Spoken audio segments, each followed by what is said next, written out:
गीता 18 के श्लोक नंबर 62 में भगवान स्वयं कह रहे हैं कि अर्जुन उस परमेश्वर की शरण में जा जिसकी कृपा से परम शांति व शाश्वत स्थान अर्थात सतलोक को प्राप्त होगा।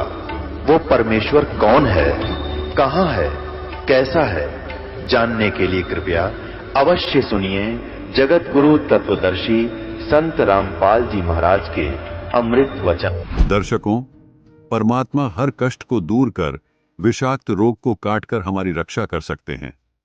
ये तभी संभव है जब हम शास्त्र अनुसार भक्ति साधना करें। आज आपको हम एक ऐसे अनुभव से रूबरू करवाने जा रहे हैं जिनके जीवन में दुखों का अंत नहीं था, परंतु जब इन्होंने सच्ची श्रद्धा से परमात्मा पर दृढ़ विश्वास करके साधना की तो इनके साथ अनेकों चमत्कार हुए। ये हैं सपना तोमर जी, शाहजहांपुर उत्तर प्रदेश से, जो पहले समाज में चलती आ रही देवी देवताओं की पूजा अर्चना करती थी।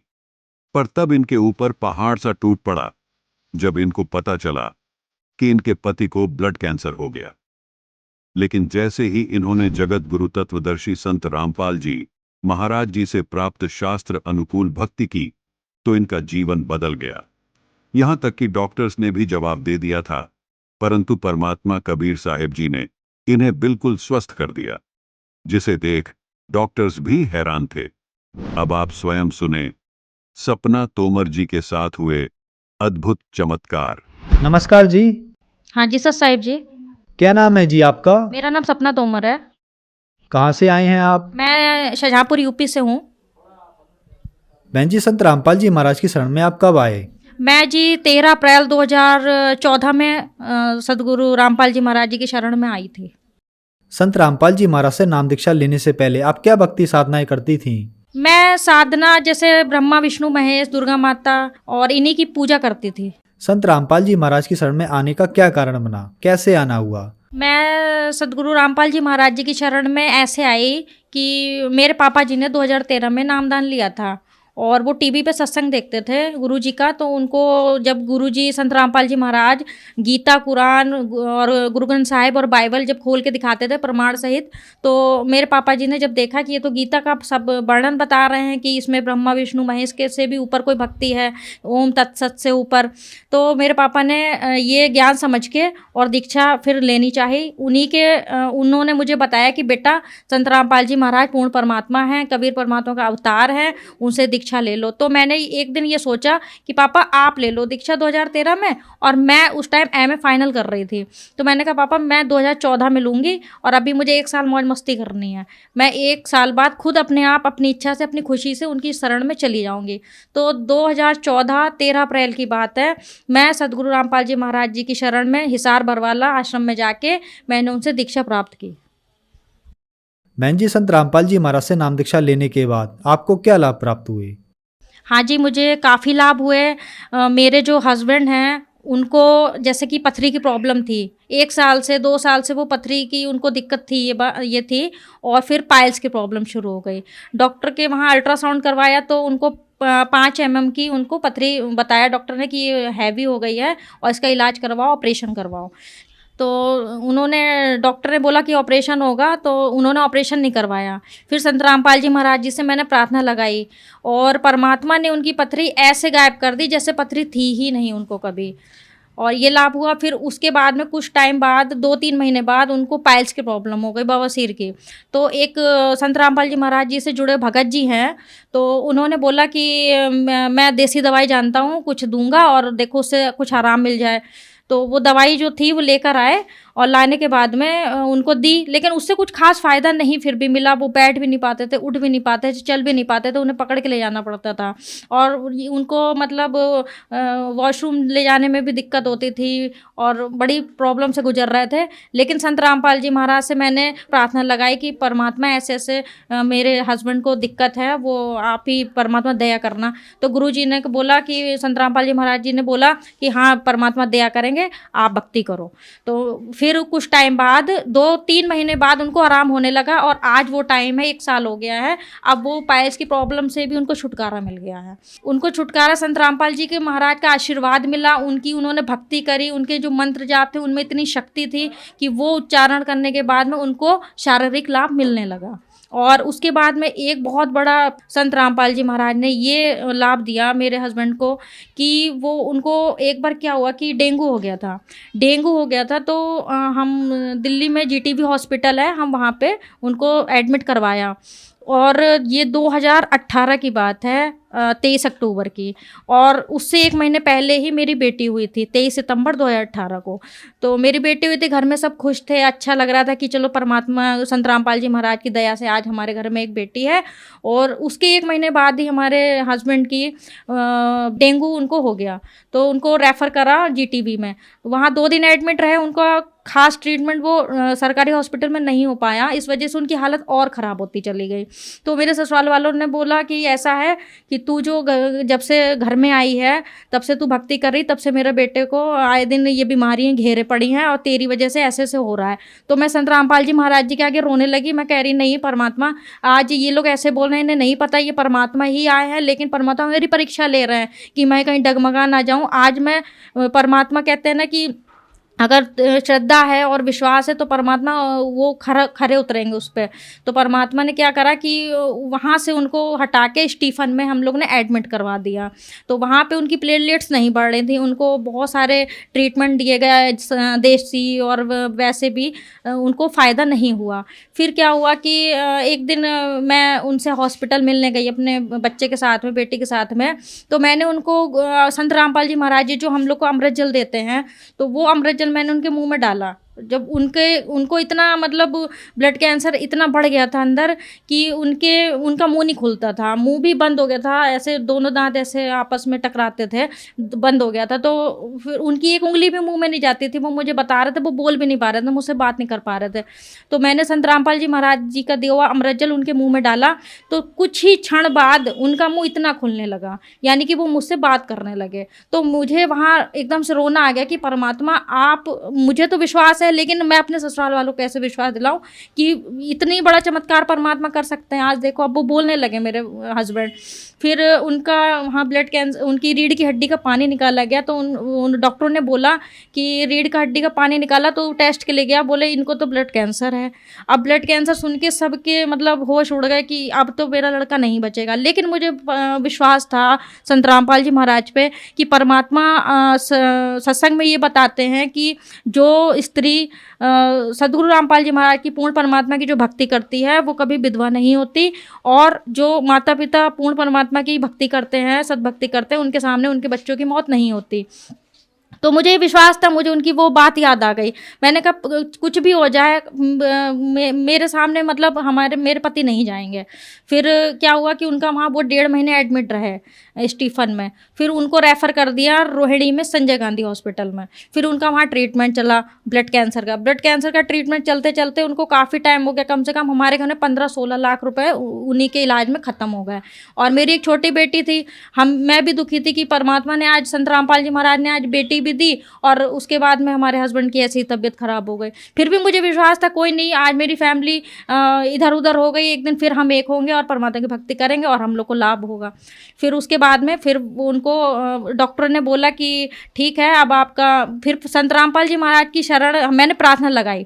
मैंने गुरु जी के आगे जोत जलाई। शाम को मेरे भगत जी का हस्बैंड का फ़ोन आया कि ऐसा है कि अब मैं नहीं बचूंगा और अब बस तू प्रार्थना कर लेना जो तुझे करना हो और मैं अब नहीं बचूंगा। तो मेरे ससुराल वालों ने ये बोला कि ऐसा है तू संत रामपाल जी की भक्ति कर रही है, तभी मेरे लड़के को मतलब ऐसे ऐसे दिक्कत झेलनी पड़ी, तो एक काम कर। एक मेरी मौसिया सास है, उन्होंने बोला कि एक काम करो, बोली कि हनुमान चालीसा का पाठ करना तू शुरू कर दे। तो मैंने कहा मैंने सतगुरु रामपाल जी महाराज जी की जिस दिन से शरण ग्रहण करी है वो जब तक मेरी सांस नहीं खत्म होगी तब तक मैं सतगुरु रामपाल जी महाराज के अलावा किसी और की भक्ति क्या, मैं किसी की कुछ भी नहीं करूँगी। तो मैंने ये दृढ़ कर लिया था। मैंने कहा करेंगे परमात्मा ही, सत रामपाल जी ही महाराज ठीक करेंगे और कोई दुनिया की ताकत नहीं है जो मेरे हस्बैंड को ठीक कर सके। तो वो मेरे पे प्रेशर पड़ रहा था और मैं घर में अकेली पड़ गई थी, मेरा छोटा बच्चा था। तो मैं बहुत दुखी हो गई, तो मैंने गुरुजी के आगे शाम को दीपक जलाया। दीपक जलाया मैंने, बच्चा मेरा गोद में था, और दीपक जला के मैंने अपने बच्चे को भी दंडवत प्रणाम करवाया, मैंने भी किया। और करने के बाद में मैंने गुरुजी का, परमात्मा आप अगर समर्थ हैं और परमात्मा है और मुझे इतना विश्वास है, तो मेरा विश्वास मत टूटने देना। और ये लोग मुझे जो ताना मार रहे हैं आज, मतलब मुझे इतना सब कुछ कह रहे हैं, उसके बावजूद मतलब ऐसा कर देना कि इनकी बोलती बंद हो जाए। तो सदगुरु रामपाल जी ने, महाराज ने ऐसा चमत्कार करा मेरे साथ कि 2-3 दिन बाद उनकी रिपोर्ट जो आई ब्लड कैंसर की, तो वो निगेटिव आई। तो मैं इस चीज़ को यही कहूँगी कि परमात्मा मुझे इतना लाभ दे दिया। तो संत रामपाल जी महाराज ने इतना हमको लाभ दिया कि उनकी प्लेटलेट्स जो थी वो निगेटिव आई, वो बढ़ गई जो घटी हुई थी, और रिपोर्ट एकदम नॉर्मल आई। और आज मेरे हस्बैंड जो है एकदम स्वस्थ हैं, ठीक हैं और भक्ति कर रहे हैं। संत रामपाल जी महाराज ने ये लाभ दिया मेरे पति को कि एक दिन मेरे जो हस्बैंड थे वो अपना ट्रीटमेंट करवाने, रिपोर्ट अपनी जांच करवाने जा रहे थे हॉस्पिटल। तो रास्ते में मेट्रो में बैठे हुए थे, तो उनकी जो पल्स थी, हार्ट बीट थी, वो बहुत फास्ट हो गई, 230 हो गई थी। तो एकदम से फिर मेरे पास फ़ोन आया कि मैं अब गया, अब मैं नहीं बचूंगा। तो मैंने कहा कोई बात नहीं, आप रास्ते में हो, आप परमात्मा ने जो आपको नाम दिया है, सतनाम का सुमरन करो और आप परमात्मा आपको ठीक करेंगे। तो जैसे तैसे वहाँ गए हॉस्पिटल, वहाँ जाके फिर उन डॉक्टर ने बोला कि आपको ऐसे हार्ट का ऑपरेशन होगा, आपके दिल में जो एक जो जहाँ से तरंग निकलती है, तो आपकी एक जगह से नहीं 2 जगह से निकल रही है, तो वो दूसरी वाली बंद करनी पड़ेगी, वो ब्लॉक बंद करना पड़ेगा। तो भगत जी हमारे हस्बैंड ने बोला कि ठीक है, हम सोचेंगे, बताएंगे।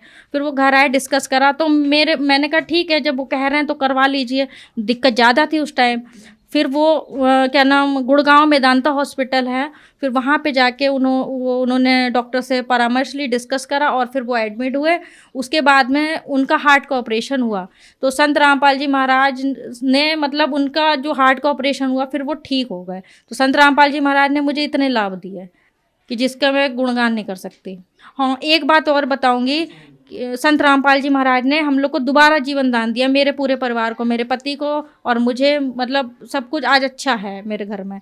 और एक बात और मैं कहूँगी कि जब मेरे हस्बैंड वहाँ हॉस्पिटल में थे, तो उनको काल के दूत आ गए थे लेने, उनका एंड टाइम आ गया था। तो एक बार क्या हुआ कि रात का टाइम था, तो उनकी पल्स ही बंद हो गई थी, नब्ज चलनी बंद हो गई थी।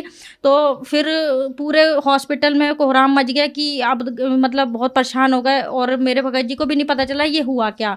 फिर थोड़ी देर बाद क्या हुआ, उनकी पल्स वापस आ गई। तो डॉक्टर भी अचंभे में पड़ गए, ये हुआ क्या कि एक इंसान मरने के बाद दोबारा कैसे जिंदा हो गया। तो फिर मैं जब हॉस्पिटल दोबारा गई उनसे मिलने, तो मैंने बताया वहाँ पे अपने आसपास के लोगों को कि मैं संत रामपाल जी महाराज जी की शरण में हूँ, और उन्होंने ही मेरे पति को दोबारा जीवन दान दिया है, और मौत के मुंह से वो निकल कर बाहर आए हैं। ये लाभ मुझे दिया। सबसे बड़ा सुख तो मुझे यही मिल गया कि मेरा पति आज ठीक है और स्वस्थ हैं। परमात्मा की दया से संत रामपाल जी महाराज की इतनी बड़ी मुझ पर कृपा हुई। मेरी मौसिया सास थी, यहाँ तक कि मेरी सासू माँ थी, वो ये कहती थी कि तू ये भक्ति कर रही, इसमें कोई दम नहीं। जैसे कहते ना, एक डॉक्टर से इलाज ठीक ना हो तो दूसरे डॉक्टर से ट्रीटमेंट करवाना चाहिए। लेकिन मुझे पता था कि सारे डॉक्टर फेल हो जाएंगे, लेकिन जो अंत में जो संत रामपाल जी महाराज है ना, वो वही डॉक्टर हैं, वो वही ठीक करेंगे, इधर उधर भटकने की ज़रूरत नहीं है। तो मेरे घर में किसी को विश्वास नहीं था, लेकिन मुझे विश्वास था, और आज संत रामपाल जी महाराज ने मुझे वो राह दिखाई, मेरा विश्वास अटल बनाए रखा, और आज मैं बहुत ही अपने में गर्व महसूस करती हूँ कि संत रामपाल जी महाराज की शरण में हूँ और आजीवन भक्ति करूँगी। बहन जी, जो श्रद्धालु आज आपको देख रहे हैं, आप उनको क्या संदेश देना चाहेंगी? मैं भगत जी उनसे ये प्रार्थना करूँगी, ये संदेश दूंगी कि जितने भी समाज के प्राणी हैं वो इधर उधर ना भटकें। वो संत रामपाल जी महाराज स्वयं परमात्मा इस धरती पे आए हैं, हिसार बरवाला में।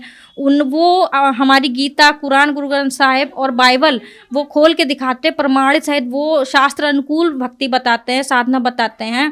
उनकी भक्ति करिए, और सांसारिक जो सुख हैं वो सारे परमात्मा संत रामपाल जी महाराज देंगे। वो उसके शास्त्र अनुकूल भक्ति बताते हैं, वो भक्ति करके अपने जीवन कल्याण करिए। संत रामपाल जी महाराज की शरण में कैसे आ सकते हैं? संत रामपाल जी महाराज जी की शरण में टीवी के माध्यम से आ सकते हैं। चैनल आता है, उसमें एक येलो रंग की पीली पट्टी आती है नीचे, उसमें नंबर ऐड होते हैं। उस नंबर पे फ़ोन करके आप ज्ञान गंगा पुस्तक मंगा सकते हैं और उसको पढ़िएगा, उसका अध्ययन करिएगा, आप ऐसे आ सकते हैं। और हर शहर में, हर जिले में सेंटर भी खुल चुके हैं संत रामपाल जी महाराज के, जहाँ पे नामदान देने की सुविधा भी है। तो वहाँ पे जाके आप नामदान ले सकते हैं और अपना कल्याण करा सकते हैं। धन्यवाद जी। सत्संग। अब जगत गुरु तत्वदर्शी संत रामपाल जी महाराज जी के सत्संग के माध्यम से उस अद्वितीय आध्यात्मिक ज्ञान के बारे में जानते हैं, जिसके माध्यम से आप भी प्राप्त कर सकते हैं ऐसे आध्यात्मिक, मानसिक और भौतिक सुख जो अभी तक आपने सिर्फ मीराबाई, ध्रुव, प्रहलाद जैसे कुछ ही भक्तों की जीवन कथा में सुने होंगे। अब सुनिए तत्वदर्शी संत के संग शास्त्र अनुकूल भक्ति सत्संग, ऐसा अद्वितीय आध्यात्मिक ज्ञान जिसका है सर्वधर्मों के पवित्र शास्त्रों में प्रमाण। अब वो बालक थोड़ा ही है, उसको सब पता है इस बच्चे को किस चीज की आवश्यकता है, इस बेटी को किस चीज की आवश्यकता है, तो आगे रखेगा तरीका आपके। अभी तक हम इसके होए नहीं थे, हम तो काल के पाले में बैठे थे, जो दुख दे सकता, सुख उसके पास है ही नहीं। तो अब दया हुई परमात्मा की आपके ऊपर, और बड़े संघर्ष से अब तक इस ज्ञान को आपके भाई बहनों ने और इस दास ने मिलकर पहुंचाया है। ना काल के दूत जगह जगह बाधा कर रहे थे, ऐसे संघर्ष से गुजर कर ऊपर आए हैं। या दया परमात्मा की है, जीव के सत्र का यू काम नहीं है कि उसका ये ज्ञान ऋषि कलयुग में प्रचार हो जाए, उसकी दया से हो रहा है। पूरे विश्व में जाओगा, ये मालिक का वचन है, सारा संसार परमात्मा कबीर जी के गुण गावेगा और मुक्ति पावेगा जो नाम ले लेगा और मर्यादा रखेगा। अब जो प्रसंग चल रहा है उसी पर आते हैं। इसी प्रकार परमात्मा प्रत्येक युग में आते हैं, और जब परमात्मा 25 दिन के हो गए थे शिशु रूप में, तब तक उन्होंने ना जल पिया, ना दूध पिया, ना कोई अन्न आहार किया। तो बहुत चिंतित हो गई थी वो। नीमा और नीरू दोनों बहुत चिंतित हुए। तो फिर परमात्मा के आदेशानुसार एक कंवारी गाय लाई गई थी, और कंवारी गाय के ऊपर एक साधु रूप में भी उपस्थित भगवान शंकर जी ने अपना आशीर्वाद भरा हाथ रखा था। उस गाय ने दूध दिया, उससे भगवान की परवरिश की लीला हुई। तो ये प्रत्येक युग में ऐसा कार्य करते, ऐसी लीला करते हैं, ये उसके विधान में लिखा है, उसके स्वभाव में, उसके गुणों में है। तो सतयुग के अंदर ये परमात्मा जब आए, यही लीला की। तो परमात्मा सतयुग के अंदर ऐसे ही शिशु रूप में आकर के एक सरोवर में कमल के फूल के ऊपर विराजमान हुए, और इसी कारण से परमात्मा को नारायण कहा जाता है। नार माने जल, आयण माने आने वाला, यानी कहीं से आकर जल के ऊपर विराजमान होने वाले को परमात्मा कहते हैं। नारायण कहने लगे, और इस नारायण की संज्ञा में हमने विष्णु जी को ले लिया कि शेषनाग की सैया पे, और विष्णु जी समुद्र में लेट गए। विष्णु जी तो पहले कहाँ लेटे थे तुम्हें मालूम ही नहीं। नारायण केवल वही है, कबीर भगवान है, और सत्यनारायण भी वही है। सत्य माने अविनाशी, नारायण माने परमात्मा, क्योंकि नारायण का अर्थ ही फिर परमात्मा बन गया। सत्य माने अविनाशी परमात्मा, तो विष्णु जी अविनाशी परमात्मा नहीं है, ये सत्यनारायण नहीं है। सत्यनारायण भी कबीर परमात्मा है। तो वहां पर एक विद्याधर नाम का ब्राह्मण और उसकी पत्नी दीपिका अपने ससुराल से आ रहे थे, और वैसे भी वो भी प्रतिदिन स्नान करने वहीं जाया करते थे, लेकिन उस समय वो अपने ससुराल से आ रहे थे, उनका कोई बालक नहीं था। तो बच्चे को वहां से वो घर ले आए थे, और वहां परमात्मा की परिवर्ष की लीला उसी प्रकार कुंवारी गायों से हुई थी। और परमात्मा जो उद्देश्य लेकर आते हैं, बचपन से वो काम शुरू कर देते हैं, प्रचार प्रसार शुरू कर दिया। उनका नाम सत सुकृत रखा गया। सतयुग के अंदर। तो उसमें बहुत से ऋषि महर्षियों के साथ उनकी गोष्ठी हुई, लेकिन ये तो नकली थे सारे, इनको ज्ञान था ही नहीं। परमात्मा के साथ विवाद किया और कहा कि ये वामदेव है, ये उल्टा ज्ञान देता है, ये मूर्ख व्यक्ति, इसकी बातें मत मानना। इस तरह फिर परमात्मा त्रेता के अंदर आई। अब देखो पुण्यात्मा कैसी रजा है दाता की, कैसे दयालु हैं ये। पहले हमारे कर्म बनवाते हैं और फिर उनके हाथ पकड़ लेते हैं किसी न किसी प्रकार से। अब जैसे विद्याधर और दीपिका नाम के ब्राह्मण ब्राह्मणी का कर्म बनवा दिया उसके घर जाकर। पुण्यात्मा थे वो, संतान थी नहीं, और बच्चे को पाकर बड़े खुश हुए कि वृद्ध अवस्था में सेवा करेगा हमारी। बस इतनी ही इच्छा है हमारी कि वो बुढ़ापे में सेवा कर दे, बेटा इसलिए चाहिए। बेटी को हम क्यों नहीं चाहते, क्योंकि तो पढ़ाई करनी पड़ती है, तो पराया धन होता है, इसलिए बेटा हो कि बुढ़ापे में सेवा करें। और बेटे का रंग मारेगा तो बाप ने सेवा करनी पड़ेगी, फिर सेवा कैसे करेगा। तो कर्म सुधारो, अपने कर्म सुधारो, तो बाप भी ठीक जीवेगा, बेटा भी सुख देगा भक्ति के गुणों के आधार से। तो ये हम भूल गए अध्यात्म ज्ञान के अभाव से।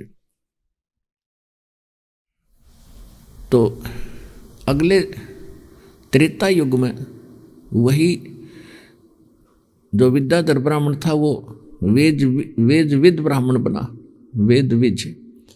और उसकी पत्नी जो दीपिका थी वो सूर्या नाम की उसकी पत्नी हुई। इसी प्रकार वही लीला मालिक ने उनके साथ उस समय की। तो मुनिंदर रूप में परमात्मा आए तो बहुत से भक्तों को ज्ञान समझाया। यहाँ तक कि श्रीलंका के अंदर जब रावण था उस समय परमात्मा वहाँ गए। एक चंद्र विजय नाम का भाट था जो रावण के घर जाता था, और भाट लोग भगवान उस राजाओं की महिमा गाया करते थे, अनाप शनाप उनको खुश करने के लिए। वो उनको थोड़ा बहुत गाने बजाने का दे देते थे, वो उनका निर्वाह होता था। इसी प्रकार उसकी पत्नी जो कर्मवती थी वो भी मंदोदरी रानी के पास जाया करती थी, वो भाटनी। और वो के सुनाया करती थी बकवाद, चुटकुले, हंसी मजाक, गंदी कहानियां, जिससे उसका रिक्रिएशन होता था मंदोदरी का। तो परमात्मा के बच्चे थे वो, कबीर परमेश्वर मुनिंद्र नाम से आए थे त्रेता में। तो चंद्र विजय भाट के पूरे परिवार पर 16 सदस्य थे, सब पर रजा हुई थी। उन्होंने नाम लिया। फिर उसके बाद धीरे धीरे परमात्मा की कथा मंदोदरी तक पहुंची, क्योंकि वो भाटनी कर्मवती वहां जाया करती थी। मंदोदरी ने भी परमात्मा मुनिंद्र जी की शरण ली थी, और विभीषण को भी ये छींट लगी थी ज्ञान की मंदोदरी के माध्यम से, तो उसने भी कबीर परमात्मा की शरण ग्रहण की थी। तो ये बहुत से रहस्य थे जो अभी तक आपको प्राप्त नहीं था, क्योंकि आपको तत्व ज्ञान सुनाने वाला कोई मिला नहीं था। इसको तत्व ज्ञान कहते हैं। तो सभी रहस्यों को उसका उजागर करे और वो सत्य कथा बतावे। तो कहते हैं विभीषण को राज मिला, रावण का नाश हुआ। विभीषण को राज्य क्यों मिला? क्योंकि वो परमात्मा की भक्ति करता था, वो राज चाहता नहीं था।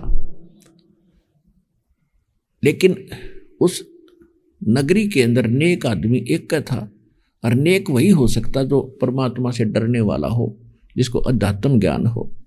इस करके विभीषण को वह जिम्मेवारी दी गई थी। हालांकि विभीषण उसको तैयार नहीं था लेने को, वो ज्ञान से परिचित था। परमात्मा से पूछा अपने गुरुजी से, परमात्मा आए थे, बेटा देखो राजा एक प्रजा का पिता होता है, और अपने बच्चों की तरह सेवा करिए, तन्न के पाप लगेगा। अन्याय करिए मत, एक मजदूर बनकर रहना इनका, तो पाप क्या लगेगा तेरे को? तुम करते हो बकवाद बैठ कर गद्दी पे, तुम्हारे कर्म फूटते हैं। तो कहने का भाव यह है कि जो सत्संग दास आपको सुना रहा है, इससे आपको बहुत सी शिक्षाएं मिलेंगी। अच्छा, उसके बाद वही आगे चल के परमात्मा करुणा में नाम से द्वापर युग के अंदर आए। उस समय एक कालू नाम का वाल्मीकि और गोदावरी नाम की उसकी पत्नी निसंतान थे, उनको भी ऐसे ही मिले थे। उन्होंने उनकी परवरिश की, उनको सेवा दी दाता ने।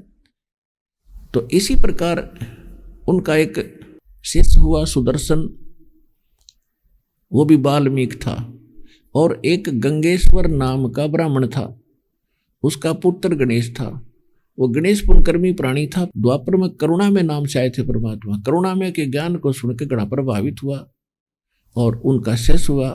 उसके बाद उस गंगेश्वर ब्राह्मण ने परमात्मा का घना विरोध किया, अपने पुत्र का भी विरोध किया।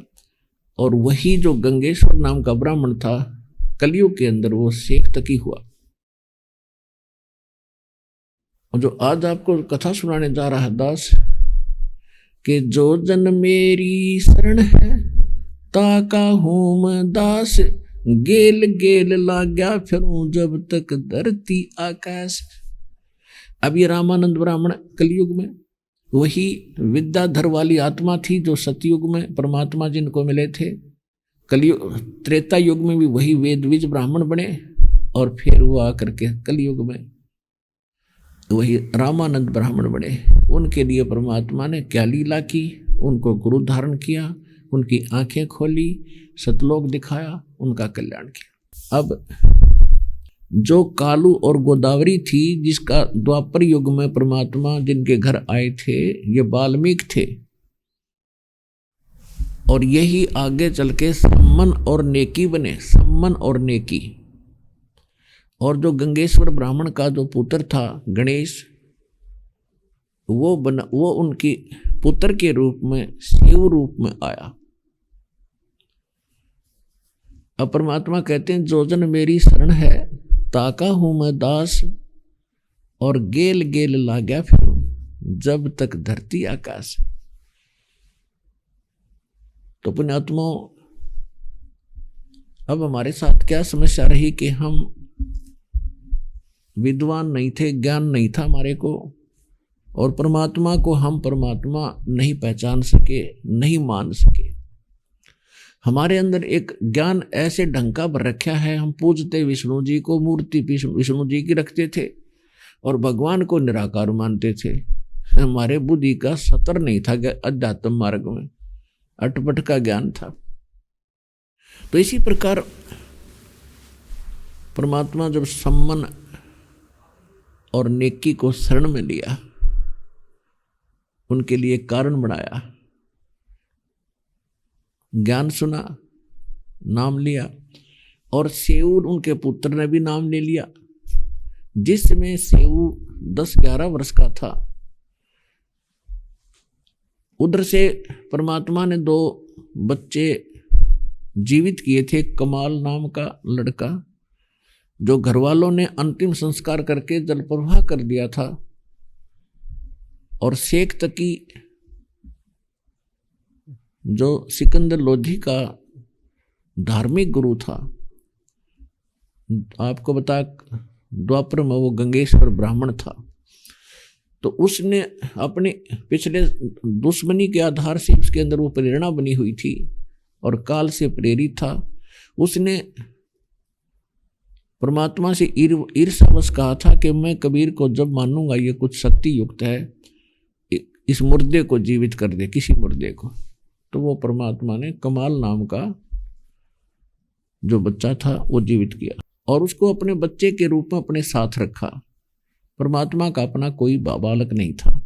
इसी प्रकार उस शेख तकी की ही ऐसे जिद के ऊपर, उसकी लड़की थी शेख तकी की 10-12 वर्ष की, वो मृत्यु को प्राप्त हो चुकी थी। उसका शेष संस्कार मनुष्य जीवन का नहीं था, उसको कब्र में दबा दिया था।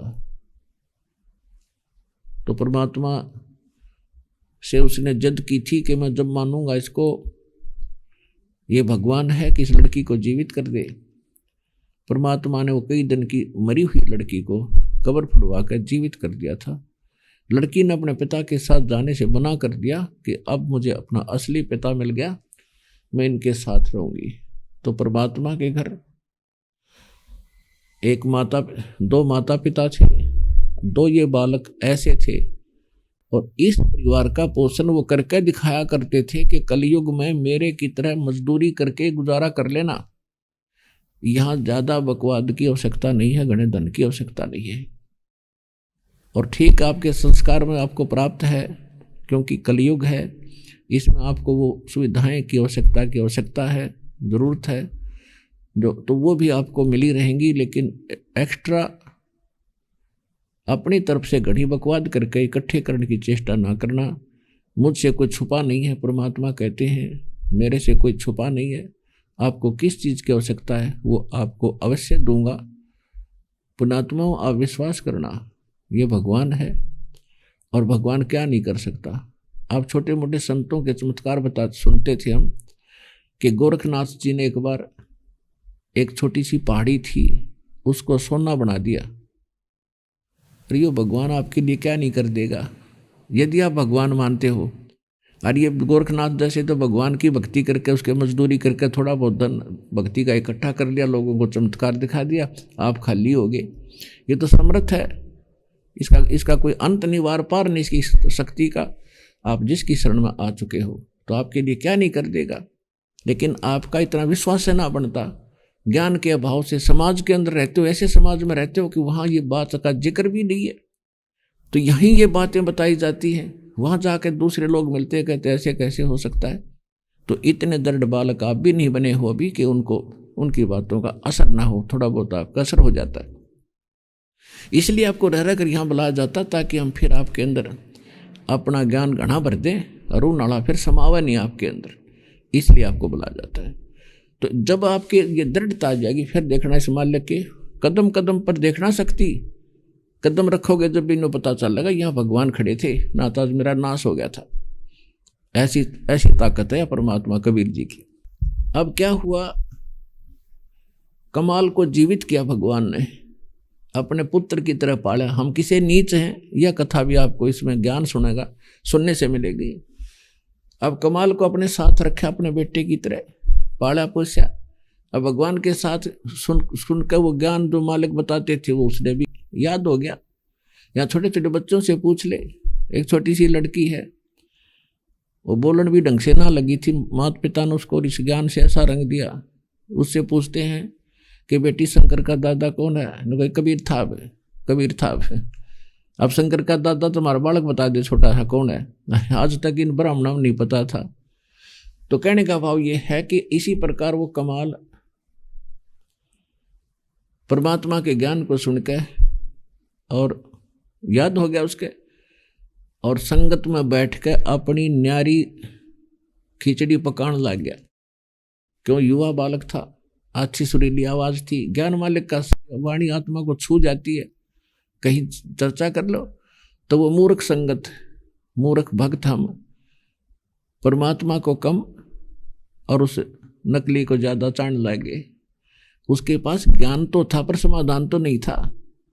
ये जो हम फाउल हुए जहां से, ये सारी बातें बताई जाएंगी आपको, और जिससे आगे आप गलती ना खाओ। तो वो भोली बाली संगत सब में चर्चा होने लगी कि भाई कमाल तो कमाल है, ये तो सचमुच नाम भी कमाल, इसका ज्ञान भी कमाल और इसकी आवाज भी कमाल। तो सारे उसको चाण लगे। जब वहां कहीं वो बैठा हो, सारे वहां जाकर इकट्ठे हो जाए। परमात्मा से क्या छुपा था। सत्संग के माध्यम से परमात्मा बहुत बार कहा करते थे कि भाई गुरु को तजय भजय जो आना, तापसुआ को फोकट ज्ञाना। गुरु को तज के, यदि आप किसी को उस गुरु से सुपीरियर मानते हो किसी भी दृष्टिकोण से, तो कहते उस पशु को कोई ज्ञान नहीं। गुरु को तजय भजय जो आना, यानी जिसमें आपकी आस्था होगी, इस आधार से बड़ा अच्छा बोलता है, बड़ा अच्छा ज्ञान सुनाता है, बड़ा अच्छा, देखो कितने सारे श्लोक याद है इसको। तो कहते हैं अगर आप फिर उसको भजन लगे, जब आपके मन में किसी व्यक्ति विशेष के बारे में या बहन हो कोई जो ज्ञान सुनाते हो, ज्ञान सुनाना उसका कर्तव्य है, वो सुनावे, लेकिन आपने फाउल नहीं होना। और आप ये समझते हो कि भाई तो कमाल की बात है, गुरु जी से बहुत बढ़िया बातें बताता है, गुरु जी जैसी ही सुनाता है, तो यह भी गलती है आपकी। एक गुरु जैसा नहीं हो सकता, तो गुरु के समान भी नहीं कहा जा सकता, यहां भी आप फाउल हो जाते हो।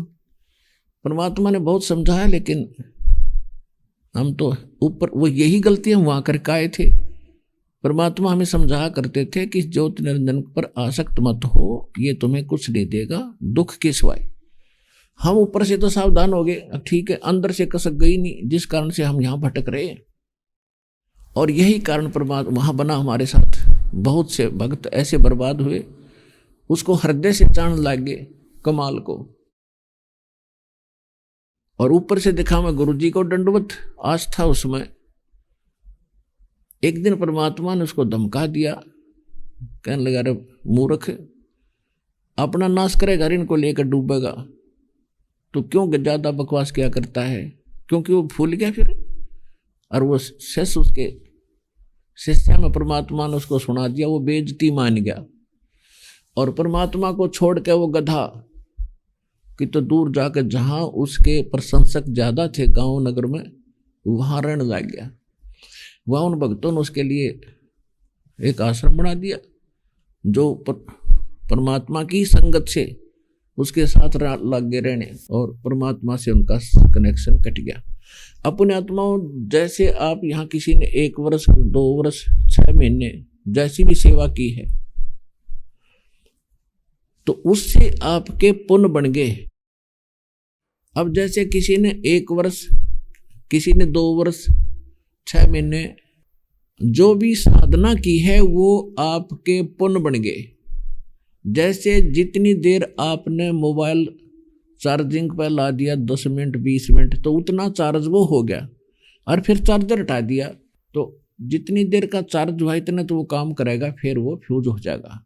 इसी प्रकार इन्वर्टर की बैटरी समझो, जितनी देर चार्ज कर दी वो उतनी चार्ज होगी, फिर इन्वर्टर हट गया तो वो उतना चार्ज तो है ही, उतने कुछ देर तो वो काम करेगी और फिर कुछ नहीं। तो क्या हुआ, 1 2 वर्ष 3 वर्ष वहाँ उसके खूब महिमा होगी, बहुत से भगत भी और भी जान लग गए, बड़ा अच्छा आश्रम सा बना दिया उसका। पहले कुटिया सी बनाते थे, बाकी बाग बगीचा लगा देते थे। अब क्या हुआ कि उनको जो परमात्मा की शरण में रहकर जो साधना की थी, मंत्र जाप किए थे, सेवा की थी, वह बैटरी जब तक चली, वो पुण्य जब तक चले संगत के, उनका खूब मौज रही। और वह सोचते थे कि कमाल की सेवा करें हैं, इसकी इस करके हमें लाभ मिल रहा है, और मंत्र वही जाप कर रहे थे जो परमात्मा से प्राप्त थे। तो फिर क्या हुआ, कुछ दिनों के बाद उनकी लगी बिरान माटी होने, दुर्गति शुरू हुई। किसी का बेटा मर गया, किसी की भैंस मर गई, किसी को अधरंग मार गया, और हाहाकार माची। सब उससे हटकर फिर चले गए वहीं पर देवी देवता पर, जहां से उस भगवान ने हटाए थे। और कहाँ जाए फिर वो बुद्धि भ्रष्ट, तो वहां लागे माथा टेकने, जहां से चले थे वहीं टेक गए जाके। अब कमाल के पास जो पहले भीड़ लगी रहती थी वो कम होगी। उसने सोचा भाई कैसे बात बिगड़ी, तो उसने सोचा कि कबीर साहब का प्रगट दिवस मनाते हैं, इस बहाने तो लोग आवेंगे। तो उसने परमात्मा का प्रगट दिवस के लिए सत्संग का आयोजन कर दिया। अब पहले तो लोग जब भी कभी करता था कोई भी समागम किसी उपलक्ष्य में, वैसे भी तो लोग दूध के भर भर ले जाते थे, गिलास कोई लोटे ठोक देते थे उसके कढ़ाइयों को। अब लोगों ने जाना बंद कर दिया, उसके असलियत का पता चल गया कि तो खाकी खोखा है। लेकिन शर्म के मारे कुछ नेक से व्यक्ति होते हैं, वो जल्दी सी बाईकाट नहीं करते। तो वो क्या किया, समय धर दिया कि इस दिन परमात्मा कबीर साहब की गुरु जी का जन्म दिवस मनाएंगे, प्रगट दिवस। सारे गांव में संदेशा भिजवा दिया, आसपास के नगर में भी। तो गांव वालों ने सोचा भाई ना जाएंगे तो बाबा जी है, कदे शराब स्वरूप ना दे दे, और ऐसे करेंगे प्रत्येक के मन में ऐसी धारणा होगी कि मेरे 1 गिलास दूध में क्या फर्क पड़ेगा, मैं उसमें अधिकतर पानी डालूंगा और गिलास ठोक आऊंगा, बाकी तो दूध लाएंगे, इसमें क्या फर्क पड़े। ऐसे सोच सोच कर सब ने 10% दूध 90% जल लोटे में भरे और वक्त से चले गए अंधेरे में। और लाइन लाएगी, महाराज जी कहाँ डालना है दूध बताओ। चेलिया ने बता दिया जो कढ़ा रखा उसमें डाल दो। अंधेरे में जावे और पूरे कड़ाहट हो गए। अंधेरे में तो दूध दिखा था उनके चेल्या ने। तो कमाल बोला भाई आज तक खूब मौज कर दी भगवान ने, या तो फिर उमड़ का आगे संगत सारी गई, आज तक खूब हो गया। कहा जी कति तांता लग रहा है तो संगत का।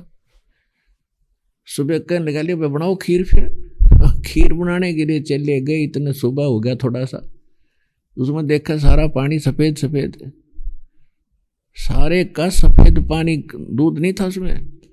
चले बोले महाराज ये तो दूध को नहीं, मतलब पानी ठोक गए सारा। शर्म का मारा वो व्यक्ति कमाल वहां से भाग गया रात ने, छोड़ कर उस क्षेत्र को, पता नहीं कहाँ जाकर मरा धक्के खा के। तो पुण्यात्माओं, आप जी ने प्रत्येक फाउल पॉइंट जो पहले हम गलती कर चुके, अब ये पीक टाइम है, प्राइम टाइम, इसके बाद आपका अवसर हाथ नहीं लगेगा। तो इन फाउल पॉइंट्स को जो हम गलतियां करते रहे, इनको सुधारना है, इनसे सतर्क रहना है, आगे गलती ना बन जाए। गुरु को तजय भजय जो आना, ता पशुआ को फोकट ज्ञाना। उस पशु को कोई ज्ञान नहीं है जो गुरु के बराबर किसी अन्य को अटपट करके चार बात सीख ले और ये दास के बताए सत्संग को भी सुनाने लग जाए और आप उस पर आसक्त हो जाओ। नहीं, ठीक है सुना रहा अच्छी बात है, लेकिन आपने उसके प्रति विशेष वो भाव नहीं बनाना है जैसा कि आप उस पर आसक्त हो जाओ। वो क्या देगा आपको, यही वो भी यही रह जाएगा। समाधान जिसके पास है उसी में आसक्ता रहेगी तो उसके साथ वहां जाओगे, उसमें आसक्ता रहेगी तो वो जहां धक्के खाओगा आप वहां भी जाओ, वहीं जाओगे। तो इस प्रकार हमने प्रत्येक पॉइंट से अपने आप को बचा के रखना है। जैसे माता गर्भ को रखे यत्न बनाए, ठेस लगे तो छन होवे तेरी ऐसे भक्ति जावे। अब उससे पहले ये कमाल, इस घटना, ये तो आपको आज इसलिए बतानी पड़ी कि आपको बता दूं क्योंकि वो ज्ञान इतना गजब का है, और कोई भी सुनावेगा आपको कहीं पर भी तो आपके मन में ये दोष ना आ जाए कि तो भाई कमाल कर रहा, सारे मंत्र घोट रखे।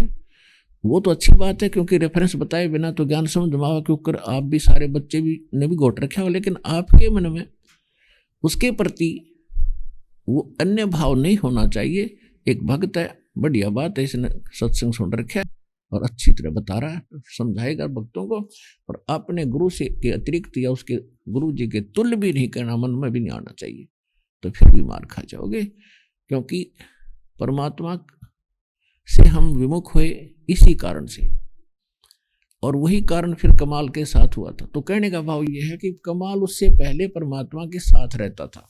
अब जैसे आप कथा सुना करते थे, जैसे आदरणीय धर्मदास साहिब जी ने परमात्मा कबीर जी से कहा था, भगवान आप कहते हो कि रामकृष्ण जी के अंदर कोई शक्ति नहीं थी। भगवान श्री कृष्ण ने ताम्र ध्वज यानी मोर ध्वज राजा के पुत्र ताम्र ध्वज को आरे से चरवा के मृत्यु को प्राप्त हो गया था, उसको जीवित कर दिया भगवान और उसको स्वस्थ कर दिया था। आप कैसे, मैं कैसे मानूं कि उसमें कोई शक्ति नहीं थी? और वो क्या कारण बनाया था कि एक दिन अर्जुन ने श्री कृष्ण जी से कह दिया था कि भगवान मेरे जैसा भक्त आपका और नहीं हो सकता। तो कृष्ण जी ने उसके भ्रम तोड़ने के लिए, उसका भ्रम निवारण करने के लिए एक लीला की थी। मोर ध्वज राजा के घर पहुंच गए थे और वहां पर एक महात्मा का रूप बनाकर गए थे दोनों जने, और साथ में एक शेर बना लिया अपनी माया से, और वहां मोर ध्वज राजा से कहा था कि मेरा शेर मनुष्य का मांस खाता है। और उस समय के राजा और सभी प्रजा संतों के ऊपर डिवेटेड होती थी, समर्पित होती थी, जब शीश मांगले टाल नहीं करा करते थे, ऐसे नेक व्यक्ति थे। तो मोर ध्वज राजा ने कहा ठीक है जैसे आपके आज्ञा हो, लेकिन फिर कहा कि किसी पल्लेदार को मत पकड़ लाना, आपके घर के सदस्य का ये मांस खाएगा। बोले जी आदेश दो। ये लंबी कहानी है तो आपने सुन रखी है, लेकिन तो वहां पर जब मोर ध्वज ने कहा, श्री कृष्ण ने कहा कि आपके पुत्र का मांस खाएगा, तो उस ताम्र ध्वज को पिता और माता ने आरे से चीर कर दो फाड़ कर दिया, फिर उसको जीवित कर दिया कि मतलब भाई थारी परीक्षा लियो था, मजाक करी थी बनते। तो कहने का भाव यह है कि अर्जुन का कलेजा हिल गया। जो न्यू कह था कि मेरे से जैसा भगत नहीं आपका, पैरों तले की धरती हिल गई। तब श्री कृष्ण ने कहा था कि आपने भगत देखे ना थे भाई, तेरा एम हो गया था, उसको खत्म करने के लिए तुझे साथ लाया। तो परमात्मा ने, कबीर परमेश्वर जी ने धर्मदास जी की भ्रम का निवारण किया कि धर्मदास, श्री कृष्ण जी ने मोरध्वज राजा के पुत्र ताम्रध्वज को तो जीवित कर दिया, लेकिन अपने सगे भाणजे अभिमन्यु को जीवित नहीं कर सका। जब युद्ध के अंदर चक्रव्यूह में मारा गया था, पांडवों का कुल नाश हुआ था और सारा परिवार रोया था, श्री कृष्ण रोया था अभिमन्यु की मौत पर, तब क्यों नहीं उसको जीवित किया? धर्मदास जी ने कहा कि परमात्मा, हम तो इतनी बुद्धि हमारी, तो इसका उत्तर हमारे पास नहीं है, आप ही बताओ ये क्या कारण था। तो परमेश्वर कबीर जी ने कहा कि भाई, मोरध्वज राजा के पुत्र ताम्रध्वज की आयु शेष थी। अभी आपने सुने जगत गुरु तत्वदर्शी संत रामपाल जी महाराज के मंगलमय सत्संग प्रवचन। आइए अब सुनते हैं उन भक्तों के अनुभव जिन्होंने संत रामपाल जी महाराज के प्रमाणित ज्ञान से प्रभावित होकर नाम दीक्षा लेकर अनेकों लाभ प्राप्त किए।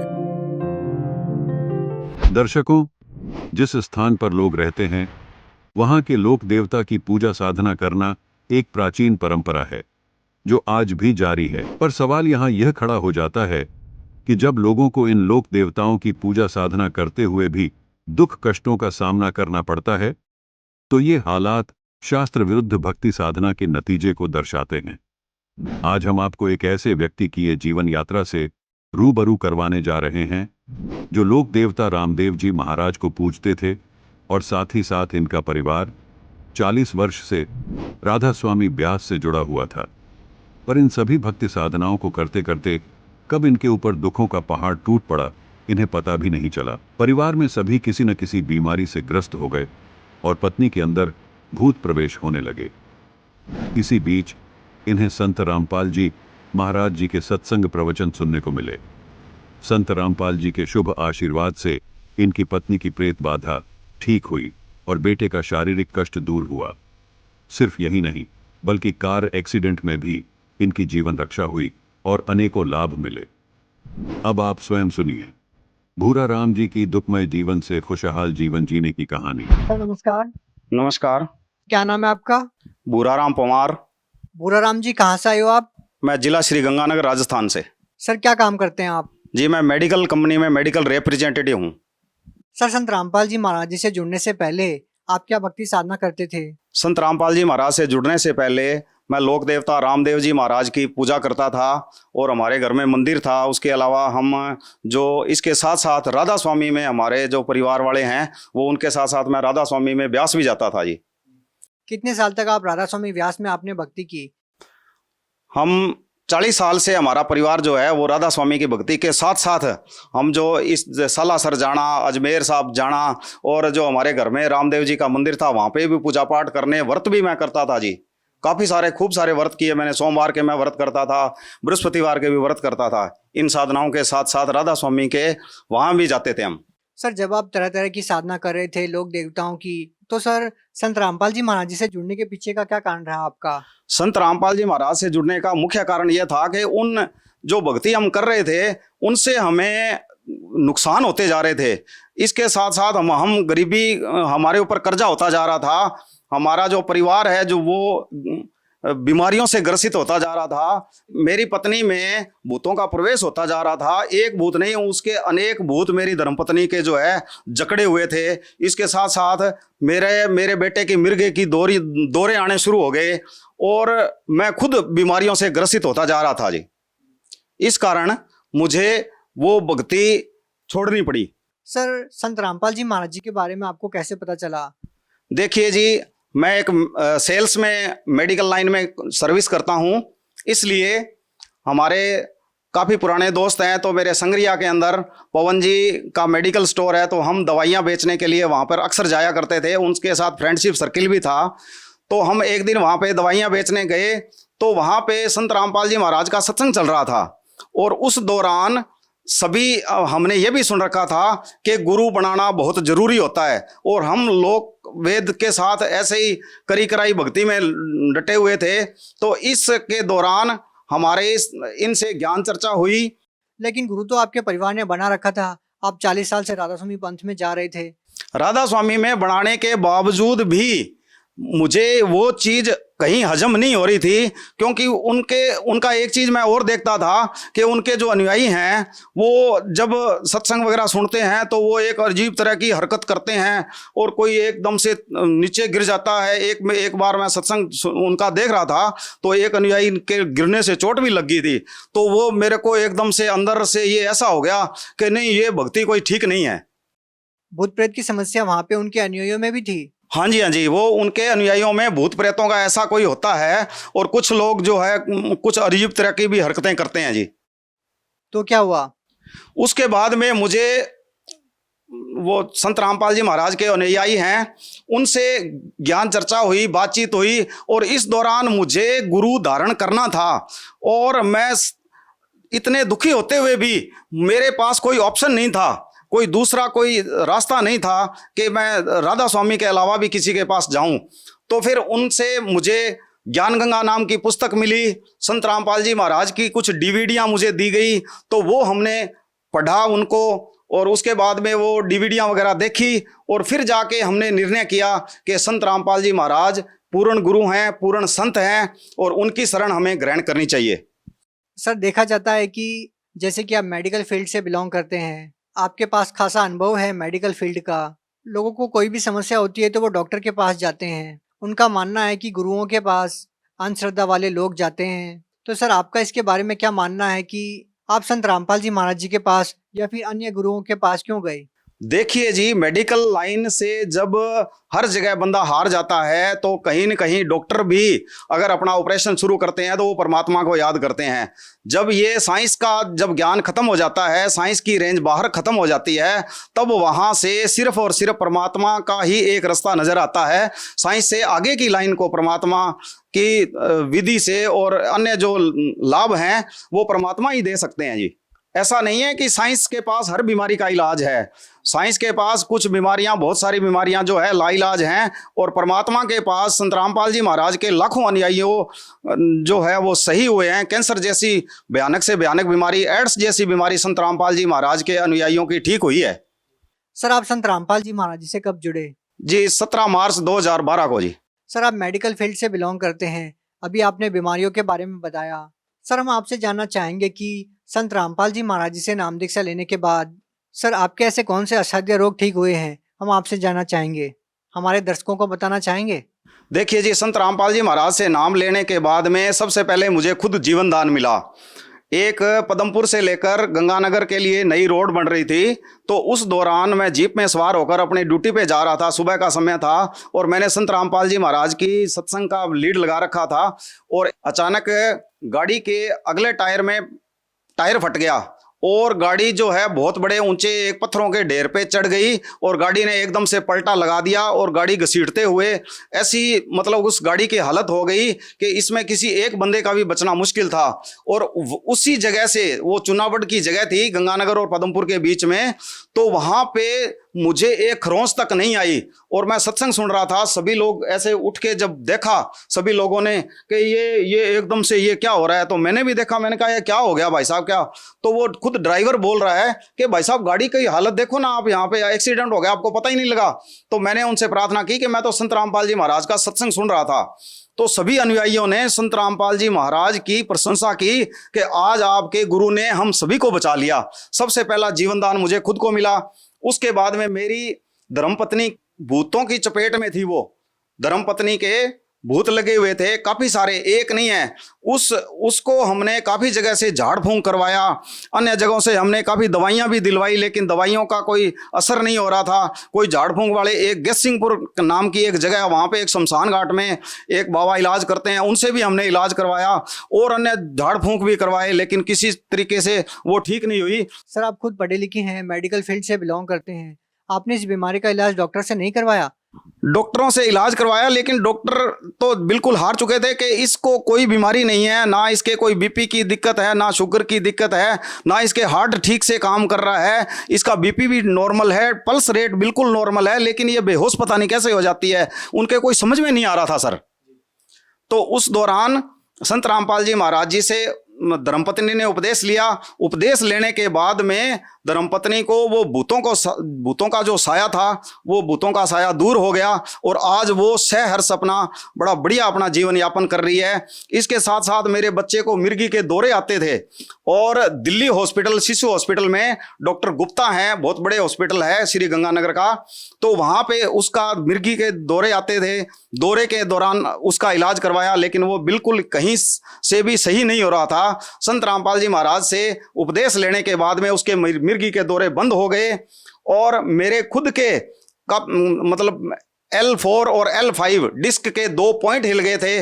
गंगानगर में गुप्ता नर्सिंग होम है, हड्डियों का बड़ा हॉस्पिटल है, doctor NK Gupta MD ortho हैं वो, तो उनसे मैंने इलाज करवाया, लेकिन वो इलाज कतई काम नहीं आया।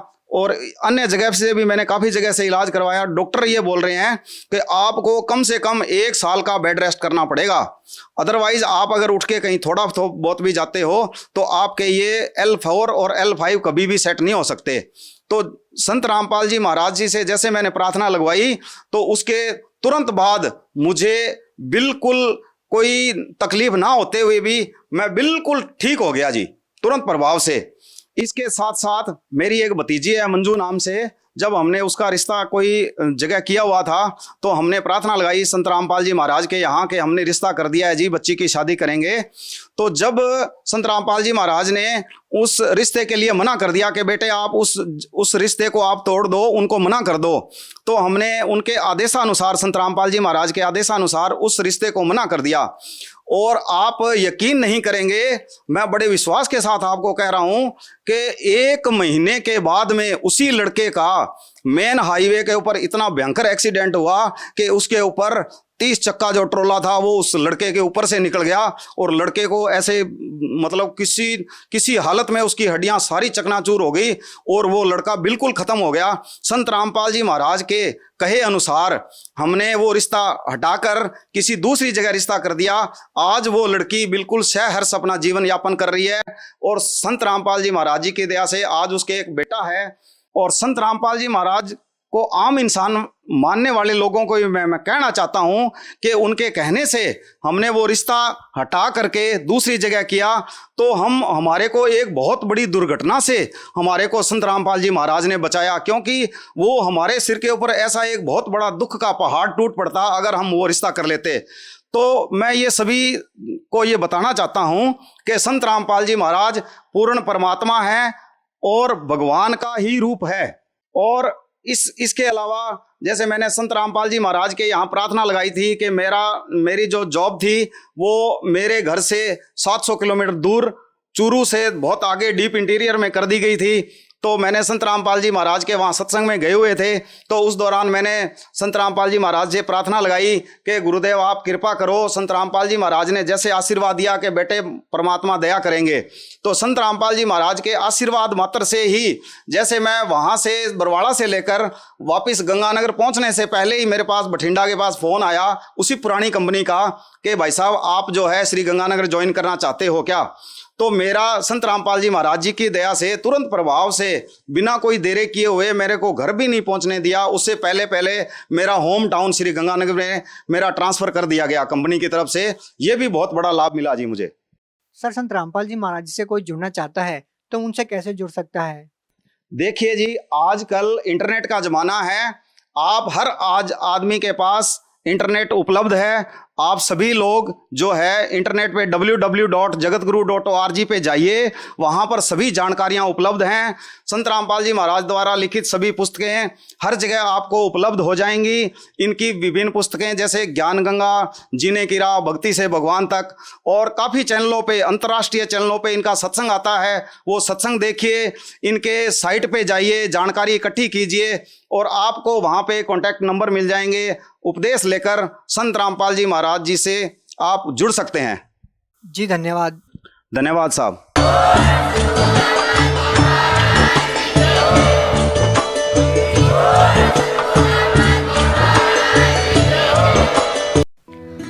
सुन रहे थे जगत गुरु तत्वदर्शी संत रामपाल जी महाराज के मंगल प्रवचन। अधिक जानकारी के लिए संपर्क करें